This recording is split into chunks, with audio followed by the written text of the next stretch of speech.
Are these a scam or are they actually worth buying? I'm sure you've seen these TikTok retro video game consoles all across different channels. There's loads of different people selling them, loads of different models, but they all do essentially the same thing. They're packed with thousands of retro games, from PlayStation games to Game Boy games and 64 games, lots of different things. I've played these little ones before, but now the good folks over in China have sent me one of these bigger versions. This is like one of the premium ones. It's the RG505, the Anbernic RG505. And the difference between this one and these ones are that obviously it's bigger, it's touchscreen, and it can play PS2 and Wii games. So this is a quick, honest review.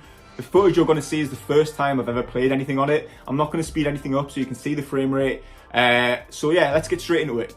So like I said, this is the Anbernic RG505. It's one of the bigger models of these retro video game consoles that you can get off the TikTok shop. You can see some of the other models there at the back, and they're significantly smaller, more Game Boy size, whereas this is like the size of a Switch. They also sent me that controller at the back there, so I'll be playing that today as well and reviewing it. So that's the 256 megabyte card that comes with it.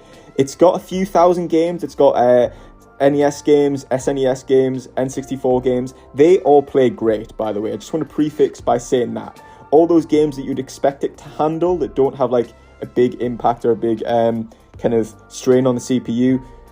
I don't know what I'm talking about, CPU. But you know what I'm saying? Those ones don't lag. They play great. But when it comes to the PS2 and the Wii, oh boy. So I loaded up Def Jam, Fight for NY, and the initial cutscene, like the intro cutscene, was just pictures. I just couldn't deal with it. But when I loaded up the actual game, I was pleasantly surprised that the frame rate sorted itself out, and it played as you'd expect. It played quite well. I've turned the volume off because you can just hear me like huffing and grunting. So, but the volume was fine as well. Like these sounds were fine. But it played okay. Then I went on to Scarface on the PS2, and yeah, the frame rate was quite slow. You can see there with the bullets coming out. It wasn't handling it very well. Then I went on to GTA San Andreas. Again, quite slow frame rate wise. And these are kind of the games you're buying it for. These are the PS2 games.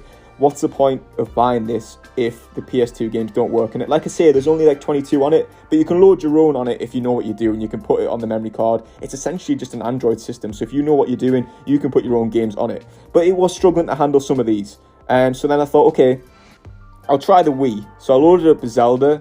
These are all the Wii games here. There's some in Chinese, which isn't very helpful. But there's 60 odd. I loaded up Zelda Legend of the Windbreaker, and I just couldn't skip the intro cutscene. I was trying everything. I even toggled the, the Wii on-screen controls, and I just couldn't skip it, man. So I hit reset, and then it did this weird thing where both my A button and my B button were back. So it was sending me back, so I couldn't click on anything on the Wii menu. Everything else was working, all the other menus, but the Wii menu, the buttons were, the A and B was just broken. So I reset it. I loaded up Luigi's Mansion, and Luigi's Mansion actually played quite well.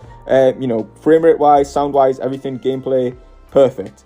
But then after this, I came out of Luigi's Mansion. I wanted to show you more gameplay, but it's already getting quite a long video anyway. I came out and I had the same issue with the buttons. And it was just getting really frustrating at this point, and I had to keep resetting it to like stop that from happening.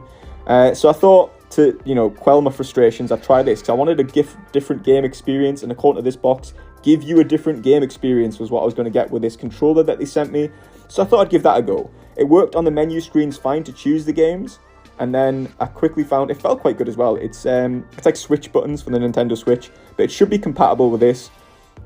It turned out it wasn't compatible with the PS2 games. I don't know why. Maybe it's just not compatible with those and it works with others. But it was quite frustrating because I wanted it to use on the PS2 games. And yeah, I tried all of them and it just wouldn't work. So, that wasn't a great experience either. And then I came back out and I was having the same button issue. So it just wasn't a great experience. Honestly, for £200, just go and buy a PS2, go and buy a Wii and buy these games like for the price. Or buy the smaller one because it's better. Let me know what you think. The links are in the video because I have to put them in. Let me know what you think. You can find out more info there.